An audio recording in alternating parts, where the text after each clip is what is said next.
This is not how I wanted to film this video. I was gonna go out on the bike, I was gonna do this whole thing, but I'm sick. Everyone else is sick. The wife's trying to get medicine for the kids right now. I can't even find anyone. No one cares. I'm just a little sick right now. Sorry. Not super high energy. But yeah, I have a video. I would like to discuss some things with you guys. And first and foremost, this video is not meant to be some whiny, woe is me in the system. We're trying to figure some things out. I want to let you guys know some things I'm going to be trying. I'm making this video because there's some problems here on YouTube, okay? Doing this for over a decade on here, making motorcycle content. It's been great. Fortunate enough to call this my actual job. And that's been great for many reasons. For my own fun and for my personal life, being able to spend time with my children. But yeah, I do this. Through the years though, there's been some weird struggles, you know, things like the adpocalypse and it's just been weird stuff. We once again kind of find ourselves in a weird place where it seems like maybe the YouTube algorithm, the levers and controls, if you will, they're always being messed with around here. I don't know why that is or for what reason. It's affecting a lot of people too. It's not just me. On the one hand, I'm sure, you know, over the years, my viewership and the people that see, you know, watch me, some of that has fallen off and changed. That's to be expected as long as I've been doing this and how I have sort of changed sort of things that I do around here now. It's very apparent when you look at your analytics and you see these sort of graphs going along and there's these drop-offs on all accounts all at once and your viewership is all of a sudden terrible and you go, oh, cool. The money on here has been messed up for a very long time, but you know, we've been able to, one, either get our own advertisers, or two, and the big, dependable long one has been the Patreons. They've kept this channel around. And it's crazy because it's some incredibly small percent, I'll put on screen here, of people that watch these videos that support them and actually make this possible. So, you know, this is supported by the fans, and out of those fans there's even a smaller percentage that keeps us from being just like a little hobby to actually still maintaining and being what it is. Super thankful to those of you on Patreon. It's only $1 a month. I've always tried to get the masses in on it. Anybody making motorcycle content like me, I'm pretty sure I have one of the biggest Patreon followings, but I guarantee I don't make the most because of the structure of it. Because I really, you know, I'm just, that's my goal, is try to bring the masses, you know. We've done these things though, and they've kept us going. But the problem is when you're so beat down by the algorithm, it still eventually affects things. YouTube kind of can make you disappear. In person all the time, when I run into people who know who I am, they say, oh, I used to watch you years ago when you made videos. I loved your videos. I said, oh yeah, you know, I never actually stopped. Like, what do you mean? Awkward conversation I have to have with everybody I meet to tell them like, yeah, I actually still make YouTube videos. The wrenching videos, those, despite whatever games YouTube's playing, always seem to still eventually get really good views because I'm putting a video out, a installation or how-to on something very specific. Normally I can depend on those to still eventually get good views, even if they don't want to share them to my subscribers or try to put them out there. People are eventually going to search them and find them. However, that's not been the case as of late either, and I've just been noticing, yeah, a lot of the build videos on this 300, some do good and some just seem to fall off, and as of lately a lot have fallen off. What I'll do sometimes is I'll try to search for something I've done, so I'll go into the YouTube search thing and I'll type, you know, something like CRF and I'll type something I've done, and for me it'll always pop up right away, but it's because I'm logged in on that account. What you have to do is you have to go to another device you don't normally use. Even when YouTube's playing games and things, those videos still come up fairly high.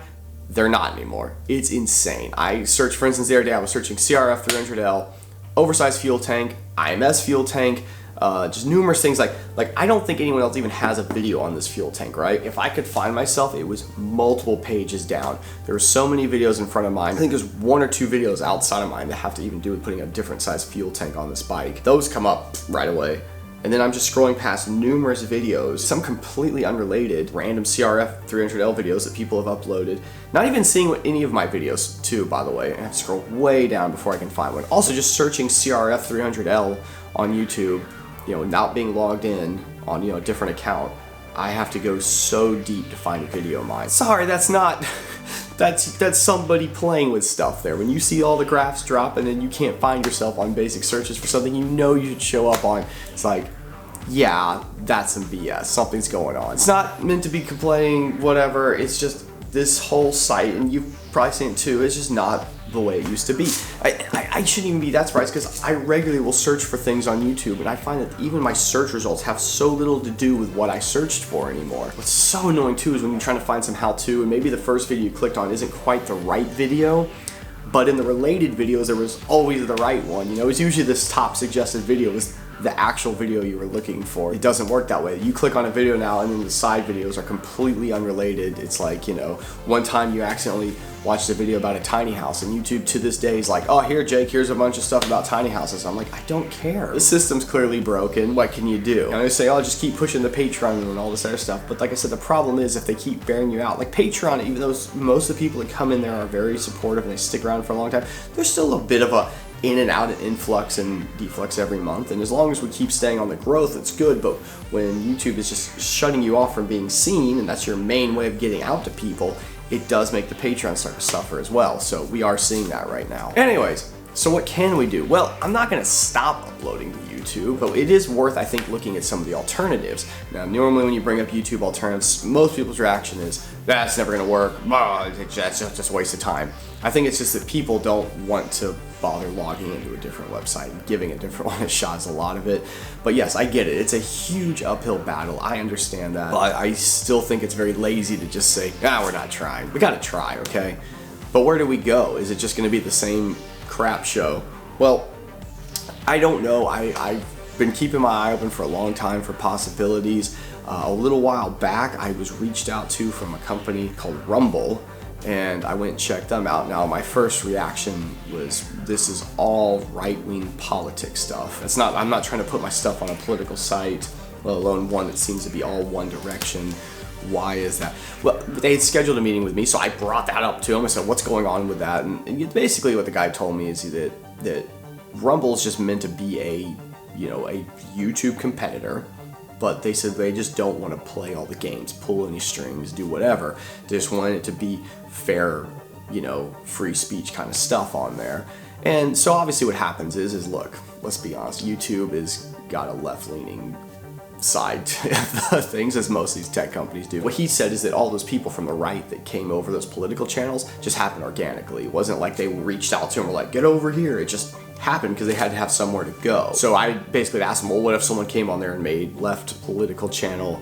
It was like extreme left, was saying, saying crazy stuff. So would you kick them off? And he's like, no, not at all. That's not our point. Which is good then. That's what you want to hear. And that was also apparently the reason they reached out to me, is because they are trying to talk to different creators and get things over there that are not just political. They want to make sure they're getting a spread of everything. I'll give it a shot. What's the worst that could happen? And so I have started cross-platforming over there, and that is the cool thing, to let you cross-platform, so you can find me over there on Rumble.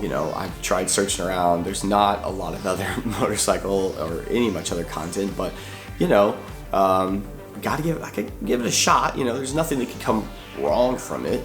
And I guess if nothing else, if something were to happen to me over here, over there too, other alternatives, I'm still looking at some of the other ones. Twitter has said that they may start doing video uploads. Again, that site's got some people, there's stuff with it now and Musk is running it. But if we just take Musk at his word, sounds like he's going to make it a free, just open speech site. If you've actually been paying attention to the Twitter file things he's been releasing, are talking about Republicans and Democrats and things that aren't good that either one of them have been doing. So I've been following Musk for a long time. I don't think he's this, someone's pointing my driveway. I don't think he's this evil genius that a lot of people think he is. He's an odd guy. He's not perfect, but I do wish he'd get back to the rockets. I'm kind of a space nerd about that stuff. See the SpaceX thing over there. I'll keep my eye on the Twitter thing, and if that becomes a thing, we can try that out. But if you want to know from me what you can do to help me out, just all the normal stuff on YouTube. If you like and comment, that's always helpful.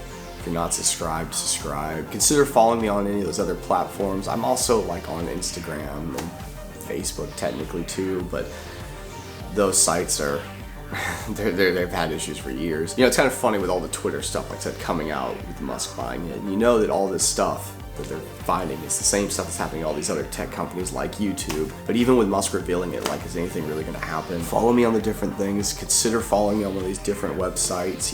Why not?